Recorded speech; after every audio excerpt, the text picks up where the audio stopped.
Graça e paz, irmãos.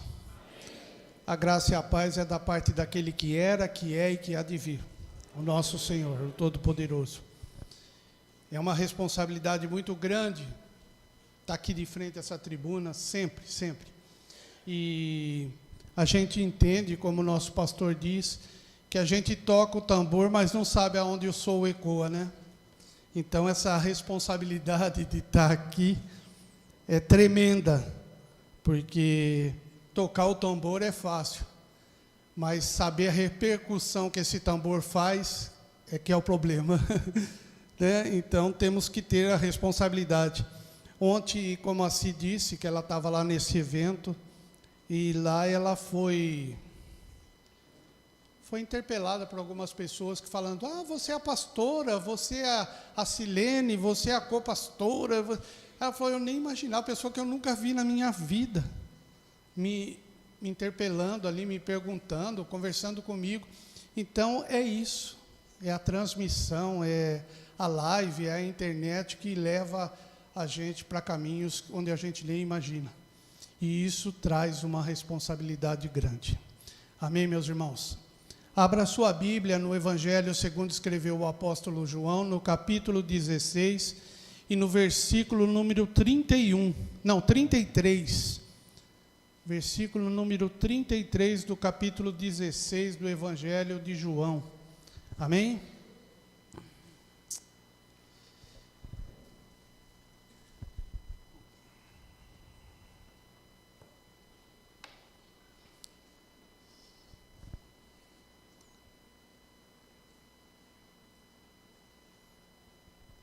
Quem achou, diz eu achei. Então vamos ler, é só um verso só, que diz assim: falei essas coisas para que em mim vocês tenham paz. No mundo vocês passam por aflições, mas tenham coragem, eu venci o mundo. Aleluia. Palavras do nosso Senhor Jesus Cristo. É verdade, a gente sabe, e lendo a Bíblia, quem gosta, quem tem o costume de ler, sabe que Jorginho, vem cá, arruma meu celular aqui que ele está desligando. Eu tenho um técnico em casa, sabe, gente? Eu não mexo, não entendo, não sei. Eu só compro o celular e o Jorginho que arruma para mim. Está desligando, Jorge, eu não quero que desligue. Então, irmãos, é assim, a gente sabe que desde Adão, os personagens da Bíblia passam por aflições, passam por temor, passam por angústia, passam por dificuldades. A gente sabe, você vê Adão, como eu citei, ele vivia na presença de Deus constantemente, toda tarde se encontrava com Deus, e estava presente junto de Deus, e falava com Deus face a face. De repente ele peca. Ele comete justamente aquilo que Deus não queria que ele cometesse. E ele fica com medo. Porque quem se esconde tem medo, tem aflição, tem temor. Não é verdade? A gente vê no caso de Elias. Elias faz maravilhas diante da presença do Senhor e mostrando a Acabe e Jezabel que o Senhor é com a nação de Israel. E de repente Elias cai no temor, cai na aflição e se esconde. A gente vê, sei lá, os discípulos, os apóstolos ali a caminho de Emaús, caminhando, pensando com medo, e agora o que iremos fazer? Mataram o nosso mestre. Temor, aflição. Então todos eles passaram. Obrigado, meu irmão. Deus te abençoe. Não como o Ney, mas eu bebo água. O Ney diz que só bebe no final, eu bebo o tempo todo. E então a gente vê isso. A gente vê os outros homens que foram surgindo. Se você ler a história de Spurgeon, se você ler essas histórias, você vai ver que tiveram um momento de temor.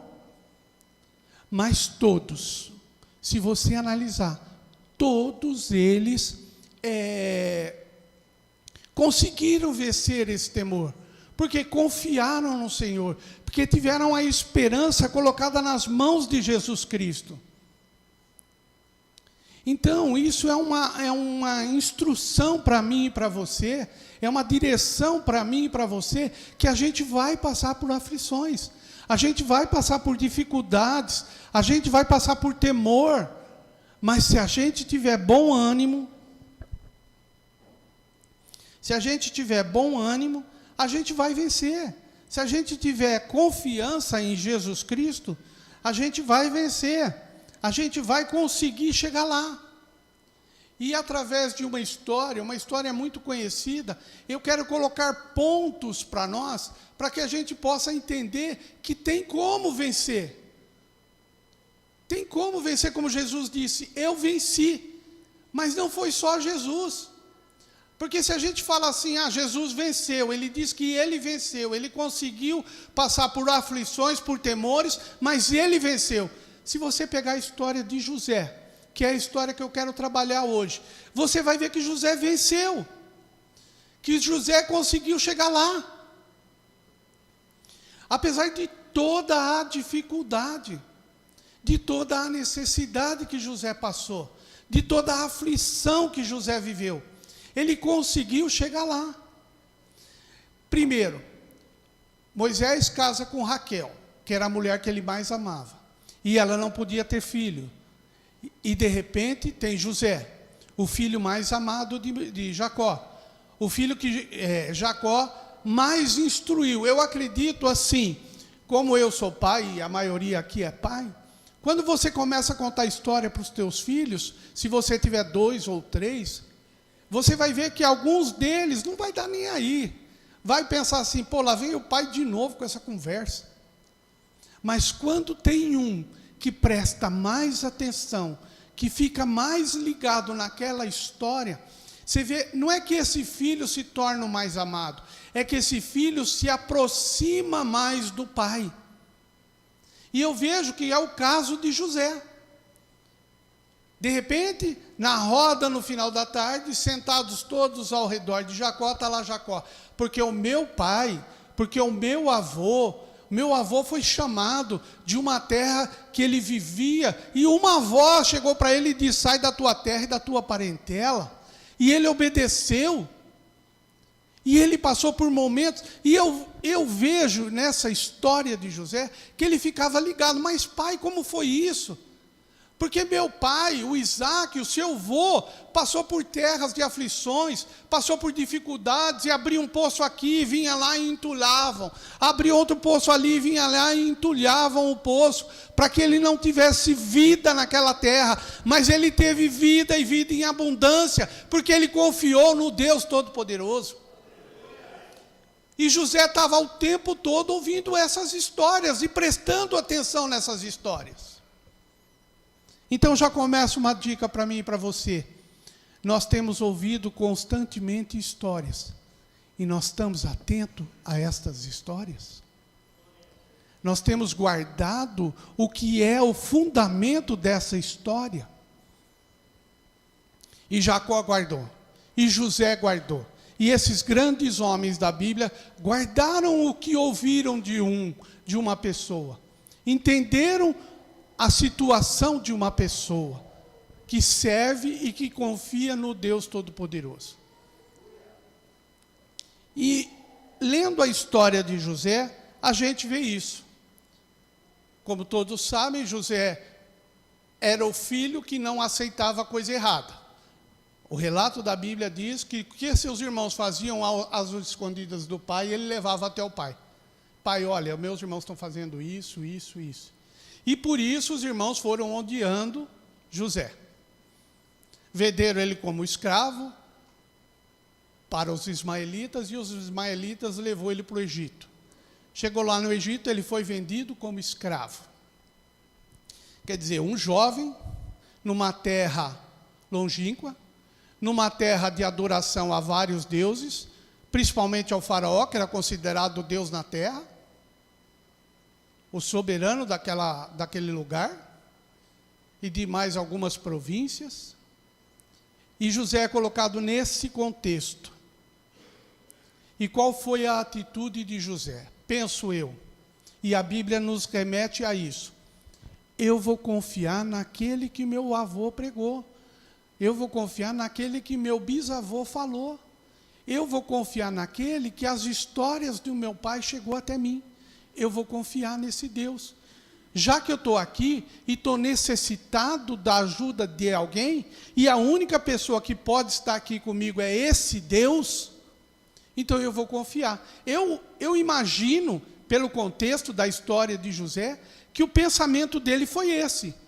E aí ele é vendido. E vamos para o primeiro ponto. No trabalho.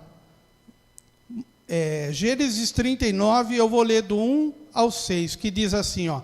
José foi levado para o Egito e Potifar, oficial de Faraó, comandante da guarda egípcio, comprou dos ismaelitas que tinham levado para lá. O Senhor Deus estava com José, que veio a ser homem próspero e estava na casa de seu dono egípcio.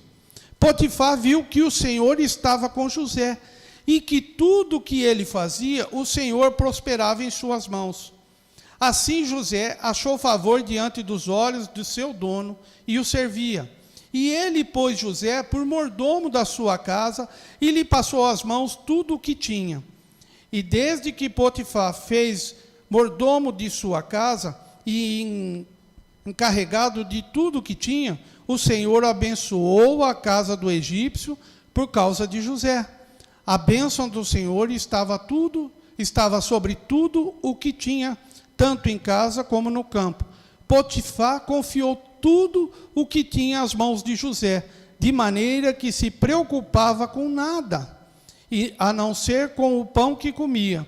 José tinha um belo porte e boa aparência. Está aí um intento para mim e para você. Está aí para a gente ficar ligado. Ele lá dentro do trabalho, escravo, numa terra onde ninguém cultuava o Deus dele, onde ninguém conhecia o Deus dele. Ele confia nesse Deus que, aos olhos do seu dono, do seu patrão, que é a expressão que o Potifar fala, o Senhor é com esse rapaz. Olha só, ele trabalha lá plantando alface e dá alface bonita. Ele trabalha plantando pepino e dá pepino bonito, bom, saudável. Esse Deus é com esse rapaz. Esse Deus se faz presente na vida desse rapaz. Eu vou confiar as minhas finanças, eu vou confiar a minha casa, tudo na mão desse rapaz. E o que acontece? A Bíblia diz, desde que Potifar o fez mordomo de sua casa e encarregado de tudo que tinha, o Senhor abençoou a casa do egípcio. Está vendo só? Você e eu temos sido bênção no nosso trabalho? Independente de onde é a nossa situação de vida lá, independente de quem é o patrão, se é um macumbeiro, se é um idólatra, ou quem quer que seja, você tem sido a diferença, ele tem notado em você a presença do Senhor, do Todo-Poderoso, do El Shaddai. Ele tem notado isso, que tudo que ele confia para você fazer é abençoado. Isso fica uma questão para mim e para você. Nós temos que ser a diferença onde quer que estamos trabalhando, onde quer que estejamos fazendo, seja nós autônomos, seja nós empregado de CLT, seja o que for. As pessoas têm que te ver e ver que o Senhor é sobre a sua vida e sobre a minha vida. É claro isso. Se a gente quer ser abençoado, a gente tem que abençoar. E para abençoar, a gente tem que estar com o Espírito Santo em nossa vida. Não importa o que você faz, você pode ser o faxineiro mais ralé da casa do seu Senhor. Você vai lavar o melhor banheiro, você vai deixar um brinco. Você vai fazer a melhor comida.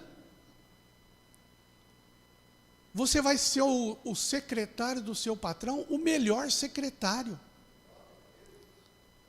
Você vai ser um médico, o melhor médico que tem no hospital. Por quê? Porque o Senhor vai te abençoar, porque você confia nele.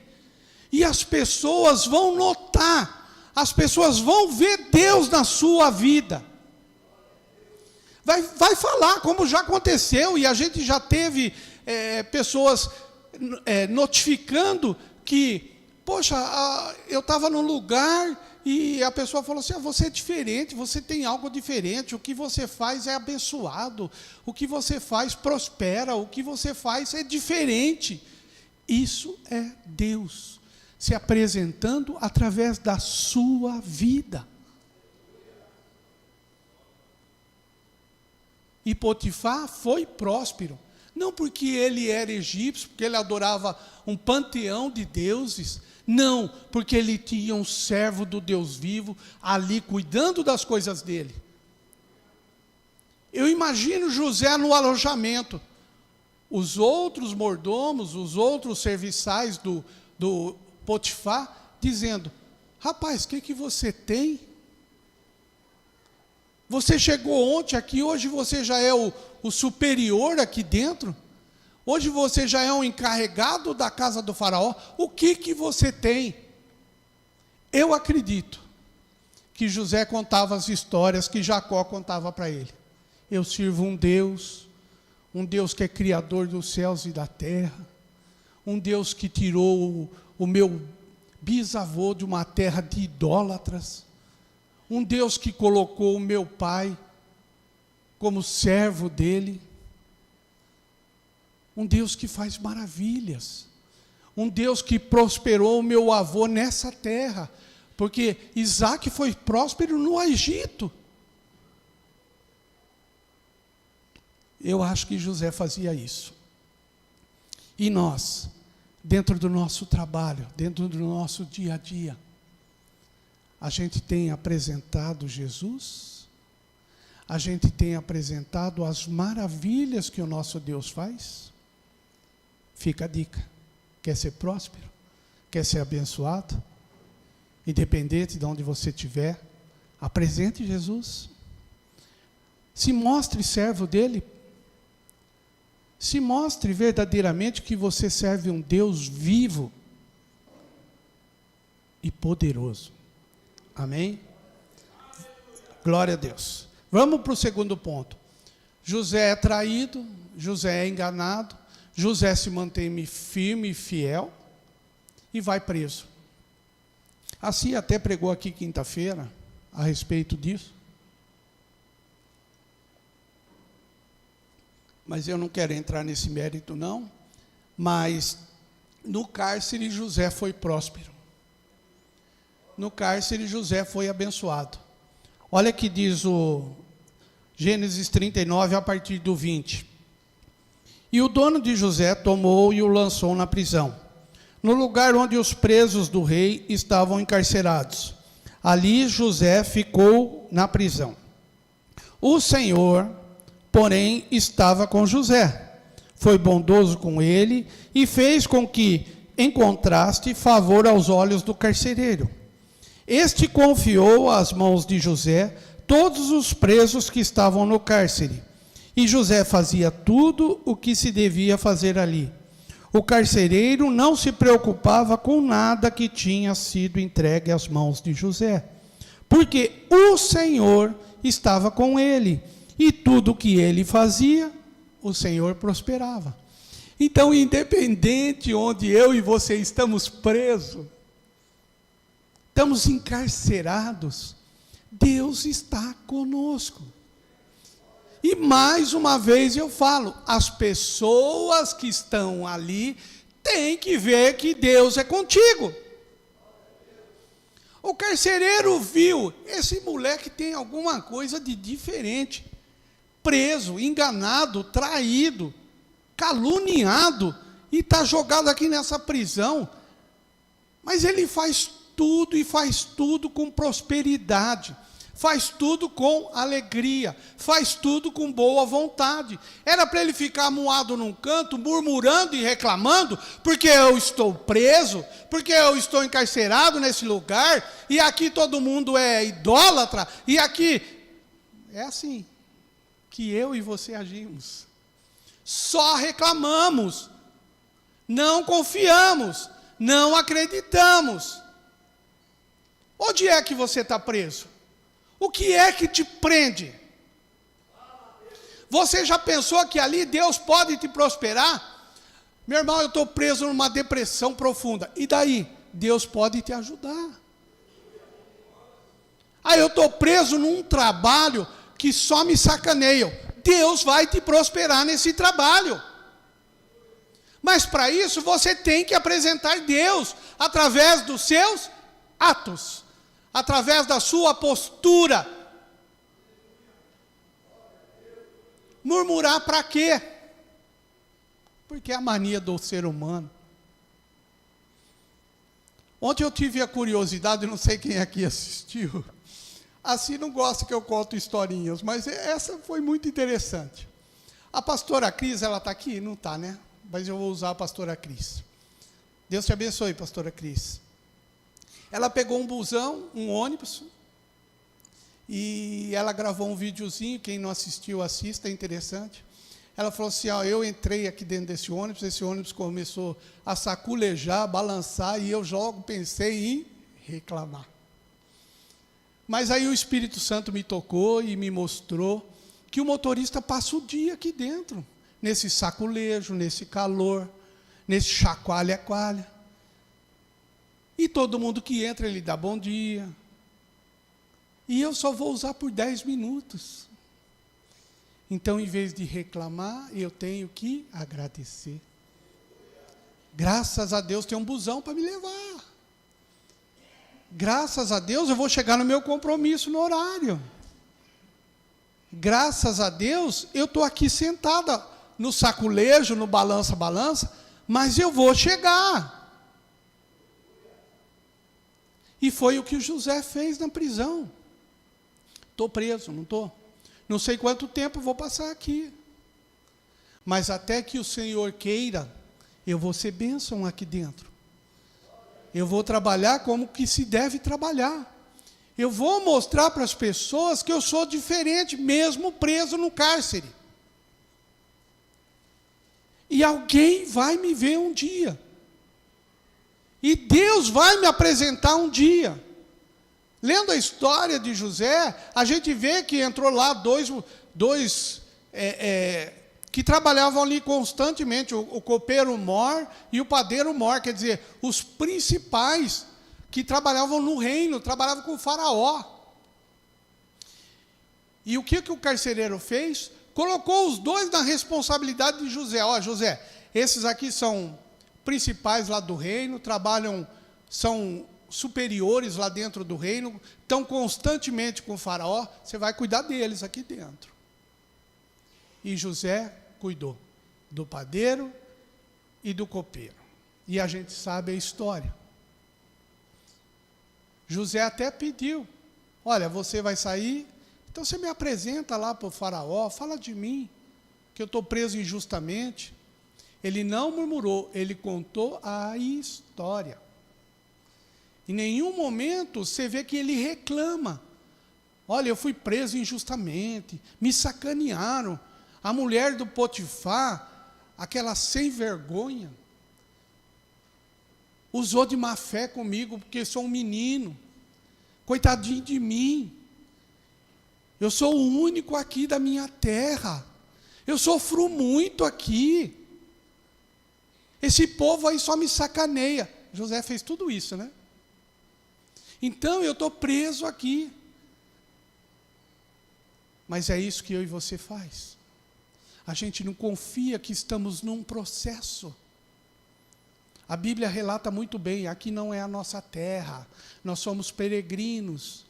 Enquanto a gente vive aqui, a gente tem que ser a diferença, o sal da terra, a luz do mundo. É isso que nós temos que ser. Não o reclamão, o chorão, o murmurador. Porque você não sabe a esposa que eu tenho dentro de casa. Você também não sabe a que eu tenho. Eu tenho uma bispa, né, minha bispa? Aí você imagina como é que é. Eu te disciplino. Eu te coloco de banco. Você vigia, crente. É assim que funciona lá em casa. Estou brincando, gente. Não é assim não. Graças a Deus a gente tem uma boa comunicação. Discordamos sim. eu tenho uma linha de pensamento, afinal de contas, eu tenho 24 anos a mais que ela. Quando ela pensou em nascer, eu já era velho. Entendeu? Mas a gente tem as diferenças. Mas a gente procura se entender e conversar. E eu falo, sim, senhora, bispo, o tempo todo. Agora, ela não fala, sim, senhor, presbítero. Ela fala, fica quieto, gordinho. É desse jeito. Por que você não lavou a louça? Já vou. Falo grosso. Já vou, bispa. Graças a Deus, Deus tem sido bom comigo, com a minha casa. Aleluia. Graças a Deus. Deus tem nos ajudado e nos abençoado. Estamos no processo, sim, como todos estamos. Num processo. Mas vamos chegar lá. E a promessa para nós é dominar sobre as nações. Estar com Jesus Cristo. Servir ao Deus vivo. Nós vamos chegar lá. Mas temos que parar de murmurar. Temos que parar de ser reclamão. Temos que enfrentar a nossa labuta com alegria e com o Espírito Santo o tempo todo conosco. Amém? E para isso vamos para o terceiro. No governo. Um dia acontece. Um dia, o mordomo, o copeiro, né? O copeiro se lembra de José. E o faraó está atribulado. Porque teve um sonho e os seus adivinhos não podiam interpretar. E aí chegou a vez de José. O copeiro cita ele ao faraó. Tem lá um preso que gosta de adivinhar sonho. Ele serve um Deus que ele diz que é vivo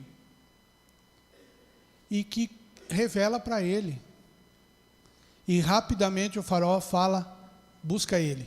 Por que rapidamente? Porque você vê que vão lá no cárcere, bota uma roupa nele, faz a barba, que deixa o José bonitão e leva ele para ver o faraó.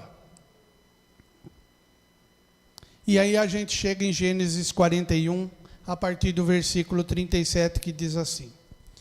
Eu pulei uma parte da história, mas vamos lá. O conselho agradou a Faraó e a todos os seus oficiais, o que José tinha contado a respeito do sonho. Então Faraó perguntou aos seus oficiais, será que poderíamos achar alguém melhor do que José, um homem em que está o Espírito de Deus? Olha só, grava bem isso, está o Espírito de Deus. Depois Faraó disse a José, visto que Deus revelou tudo isso a você, não há ninguém tão ajuizado e sábio como você. Você será administrador da minha casa e de todo o meu povo, e todo o meu povo obedecerá a tua palavra. Somente no trono eu serei maior que você. E Faraó disse mais a José, eis que eu o constituo autoridade sobre toda a terra do Egito. Então Faraó tirou o seu anel, sinete, da mão e o pôs no dedo de José. Mandou que o vestissem com roupas de linho fino e lhe pôs no pescoço um colar de ouro. E o fez subir na segunda carruagem e clamavam diante dele, inclinem-se todos. Inclinem-se todos. Desse modo, deu-lhe autoridade sobre toda a terra do Egito. E disse ainda Faraó a José, eu sou Faraó, mas sem a sua ordem, ninguém poderá fazer nada em toda a terra do Egito. Você já prestou atenção nisso? Você já tentou ligado nisso? Um jardineiro, um copeiro, um mordomo Potifar, passa a ser a autoridade maior no Egito. A terra mais próspera da época. A única terra da época que não passou necessidade. A única terra da época que ajuntou mantimento para 7 anos. A única terra de seres viventes da época que mais produziu foi o Egito. Era o celeiro do mundo daquele tempo. E o que diz Faraó?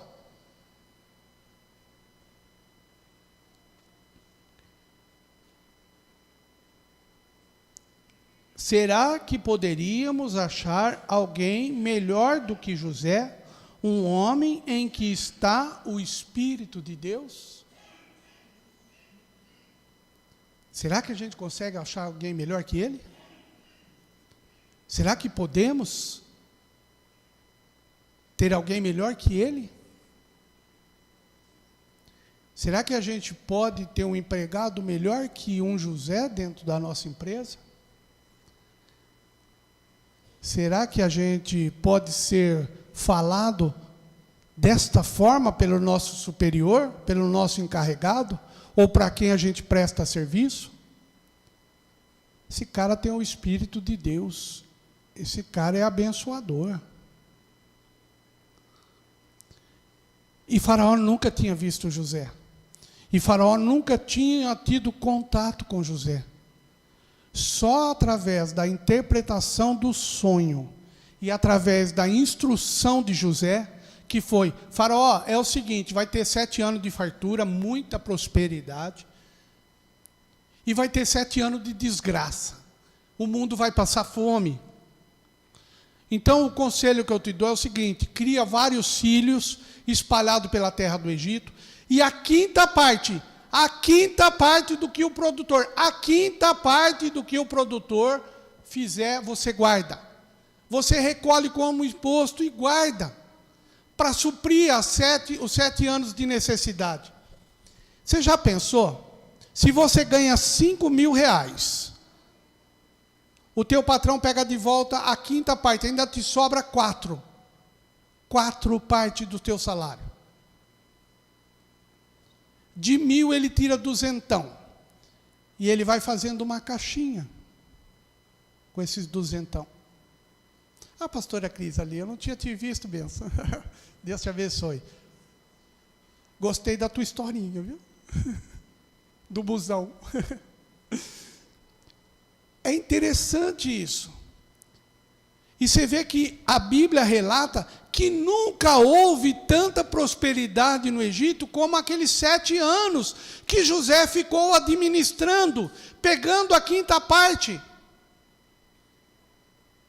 E por quê? Porque José era o melhor? Não, porque o Espírito de Deus estava com José. Porque o Todo-Poderoso estava direcionando ele, estava conduzindo ele, estava ajudando ele, porque ele era fiel e justo ao Senhor. Ele não tinha nada de especial. Ele não tinha nada de 100% Deus, nem 100% homem, como foi Jesus Cristo, ou como é Jesus Cristo. Ele era um ser humano normal, nasceu normal, entre o relacionamento do pai e da mãe. Só que ele ouviu histórias e acreditou na história e resolveu obedecer àquele Deus que foi contado na história para ele. Obedecer de verdade, ser fiel mesmo. Não importa onde eu estou, não importa o que eu faço. O que importa é que Deus é comigo e Ele apresenta, através de mim, Ele se apresenta para as outras pessoas. É o que acontece na vida de José. Ele era pecador? Era. Como nós somos. Ele falhava? Falhava. Era melhor ele ter deitado com a mulher do Potifar, não é mesmo? Ele foi falhar, ó, correu dela. Né? Por quê? Porque ele resolveu confiar em Deus. Ele flotou numa terra estranha, no meio de um povo estranho, tudo idólatra, mas eu vou ser a diferença porque Deus é comigo. Eu estou preso, estou encarcerado, estou servindo de babado e bandido, mas eu vou ser fiel. Eu vou confiar em Deus. Eu sei que Ele fez milagre através da vida do meu avô. Ele fez milagre através da vida do meu bisavô. Ele fez milagre através da vida do meu pai, que é Jacó. E Ele vai fazer milagre através da minha vida. Eu vou confiar nele. Eu vou acreditar nele. Eu vou esperar nele, que vai ser a diferença da minha vida. E foi o que aconteceu. José passa por escravo de Potifar, por encarcerado, babado de bandido, e depois ele passa a ser governador do Egito. Ele passa a administrar a nação. Já parou para pensar? Já parou para pensar? Imagina os colegas de trabalho de José lá na casa do Potifar. Caramba! Onde o moleque chegou? Agora a gente tem que se prostrar diante dele. Ele está na segunda carruagem depois de Faraó e tem lá um oficial gritando: se inclina. Se inclina que José é o governador aqui agora. Pode se inclinar. Olha o anel no dedo dele, ó. Olha o colarzão que o Faraó colocou de ouro no pescoço dele. Agora quem manda aqui é ele. Aí os colegas de José lá no trabalho, puxa vida, aquelas historinhas que ele contava para a gente de um Deus, olha aí onde ele chegou. Ele confiou nesse Deus, ele acreditou nesse Deus. Olha lá José. E a mulher do Potifar disse que ele queria violentar ela. Caramba! Se ela vier para o meu lado, eu vou fazer a mesma coisa. Vou correr dela. Diferença. Ele fez a diferença. E o que acontece quando você faz a diferença?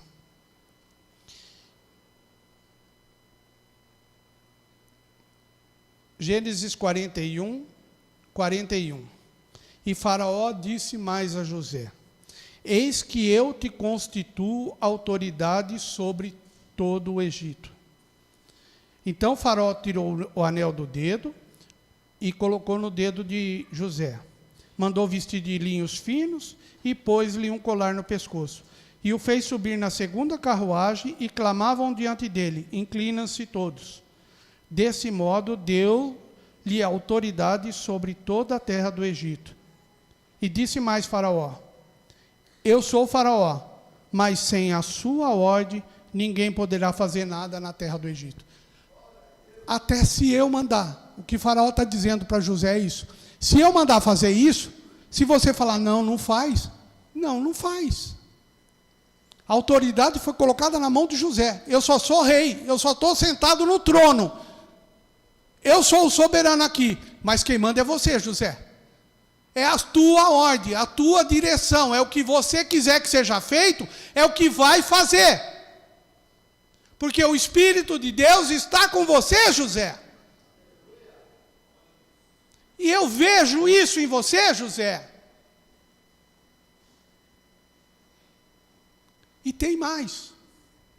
Potifar bota uma mulher na vida de José, uma egípcia, filha de um sacerdote, para querer mudar a cabeça de José. O faraó resolve pôr um nome egípcio em José para mudar a identidade de José. E o que José faz? Nada. Quer me chamar de, como é que é? Zefenate Paneias? Acho que é isso. É isso, Chico? Então, quer me chamar? Pode chamar. Quer me colocar uma egípcia como esposa? Pode colocar. Olha lá. Zafenate Paneias, a mulher Azenate, filha de Potifera, sacerdote de On. Quem é On? Vocês conhecem algum On? Eu não, eu só conheço o El Shaddai, o Jeová Nissi, só isso que eu conheço. Esse On eu não conheço, não. E saiu José por toda a terra do Egito. Quiseram mudar a identidade, quiseram mudar a família, mas José se permaneceu firme e fiel a Deus. Mas, o presbítero Jorge, como você sabe disso? É simples saber. Se você ler a Bíblia, 41, Gênesis 41, 51. Ao primogênito, José chamou de Manassés, pois disse: Deus me fez esquecer todo o meu trabalho e toda a casa de meu pai. Manassés é um nome hebraico. E o significado? Deus. Deus me fez esquecer todo o meu trabalho, todo o meu sofrimento, toda a minha angústia, toda a minha tristeza, toda a minha labuta. Deus me fez esquecer. E tudo que os meus irmãos fizeram para mim, Deus me fez esquecer. Então o nome desse meu primeiro filho é Manassés. E o segundo? E o segundo deu o nome de Efraim, pois disse: Deus me fez próspero na terra da minha aflição.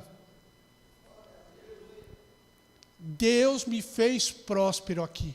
Eu sofri, eu passei por dificuldades, eu fui injuriado e caluniado, eu fui jogado na prisão, eu fiquei de babado e preso, eu sofri, mas Deus era comigo, Deus me prosperou.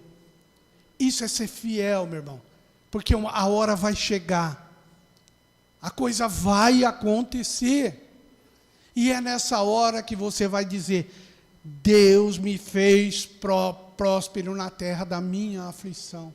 Você está passando por aflição? Diga Efraim. Efraim. Porque Deus vai te fazer próspero na sua terra da aflição. Deus vai te prosperar. Se você ser fiel. Se você confiar e esperar no Senhor. E para concluir, eu quero citar alguns versos que eu já li aqui. Olha só. Potifar viu que o Senhor estava com José. O patrão dele viu que Deus estava com ele. O Senhor, porém, estava com José e foi bondoso com ele e fez com que encontraste favor aos olhos do carcereiro.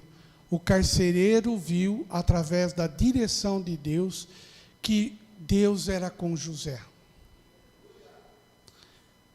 Então Faraó perguntou aos seus oficiais: será que podemos achar alguém melhor do que José? Um homem em que está o Espírito de Deus? Não importa o patamar que você estiver.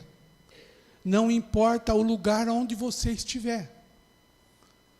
Não importa se a sua mulher é uma gentílica. Não importa. Não importa nada disso. O que importa é que as pessoas têm que ver Deus na tua vida.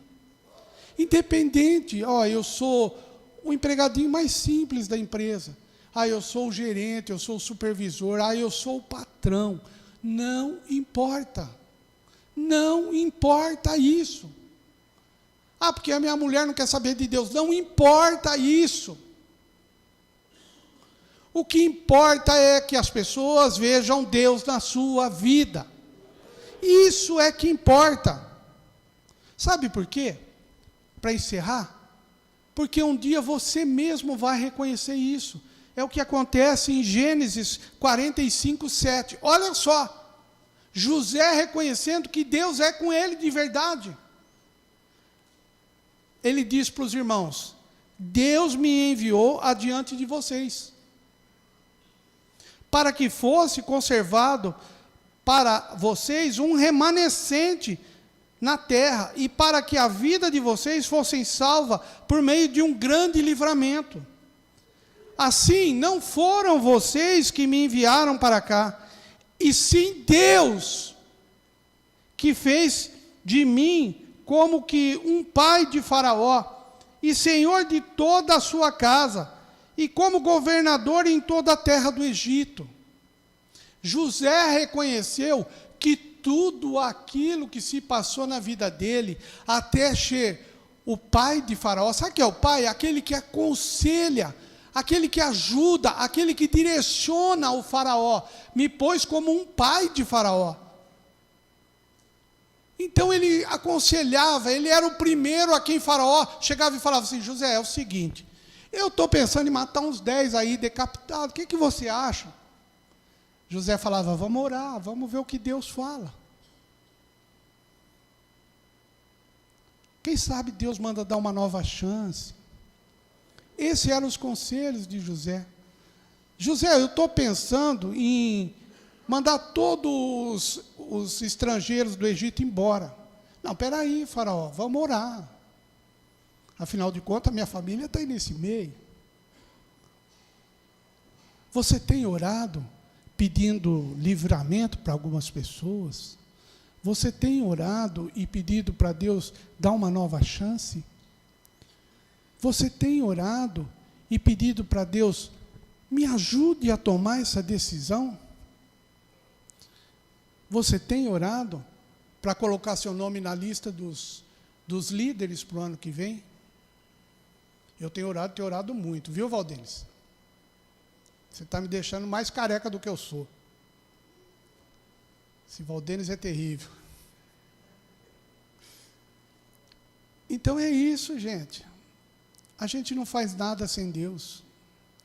E a gente não vai ser próspero se a gente não confiar nele e aceitar o tratamento que ele tem nos dado, a direção que ele tem nos colocado,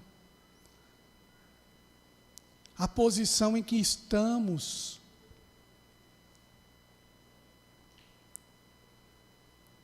Nada vai mudar se não confiarmos em Deus. As coisas mudam, as coisas prosperam, as coisas se transformam segundo a vontade do Senhor. Mas para que isso aconteça mais rapidamente, a gente tem que confiar nele. A gente tem que aceitar a direção dele. Calculando mais ou menos, José viveu mais ou menos uns de 12 a 15 anos no Egito. Ele foi vendido como um jovem, aproximadamente 15 a 18 anos, e se tornou governador aos 30. Quanto tempo nós temos passado servindo a Deus e até hoje não mudamos de vida? Quanto tempo? Você tem trabalhado lá na sua empresa e nada muda. Quanto tempo? Quanto tempo você está numa escola estudando e não sai daquilo? Quanto tempo? 12, 15 anos para José. E chegou a governador do Egito. Pense nisso. Deus abençoe vocês.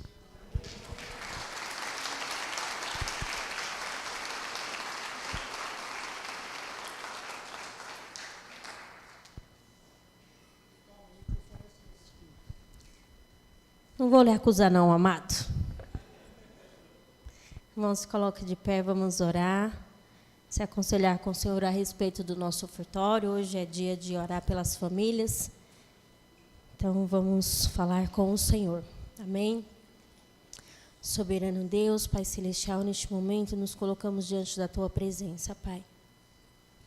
Queremos, Senhor, te pedir que o Senhor venha nos instruir, Senhor, a respeito do ofertório, a respeito do voluntariado, Senhor, a respeito de um coração dadivoso para a Tua obra. Porque o Senhor não precisa realmente do nosso dinheiro, o Senhor não precisa de dinheiro. Mas para o funcionamento, Senhor, desse estabelecimento e para vidas que precisam, para vidas que se encontram necessitadas de uma conta para pagar, de uma cesta básica, de tantas coisas, Senhor, que aflige, Pai, a vida daquele que está desempregado, daquele que está necessitado.